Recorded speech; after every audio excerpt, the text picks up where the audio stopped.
अध्यक्ष, मला असं सजेस्ट करायचं होतं सर, जसं अल्पसंख्याक विभागाचे तुम्ही एरिया वाईज अध्यक्ष आणि इतर कमिट्या नेमल्या, तशा इतर म्हणजे आपले मराठा वगैरे आहेत त्यांची पण याप्रमाणे कमिट्या जर नेमल्या तर एवढी वर्ष ज्या लोकांनी कामं केली असतील तर त्या उत्साहाने ते पण कामं करतील.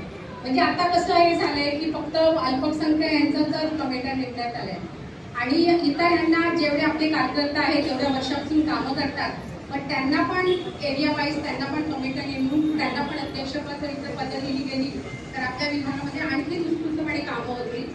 आणि दुसरं, मी एवढ्या वर्ष BAOचं काम केलेलं आहे, तर मला एक गोष्ट लक्षात आलेली आहे की फक्त ऐन वेळेवर लोकांपर्यंत पोहोचलं जातं आणि त्यावेळेस जी धावपळ होते ना, ती धावपळ 1 महिन्या आधीच झाली पाहिजे.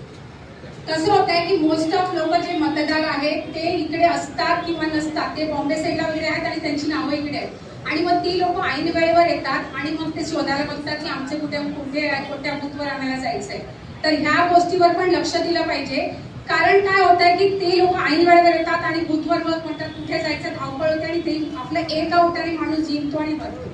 त्यामुळे ह्या गोष्टीवर पण लक्ष दिलं पाहिजे की एरिया वाईज बरोबर मतदानापर्यंत माणूस पोहोचतोय की नाही आणि ती यादीमध्ये ती लोक इकडे अस्तित्वात आहेत की कुठे शिफ्ट झालेले आहेत. त्यामुळे यामध्ये खूप मोठा गोंधळ होतो. त्या 2 गोष्टीकडे जर आपण लक्ष दिलं तर मला वाटतं आपली मतदाराची जी यादी आहे तीही वाढेल आणि लोकांपर्यंत पोहोचण्याचं कामही होऊ शकतं. थँक्यू.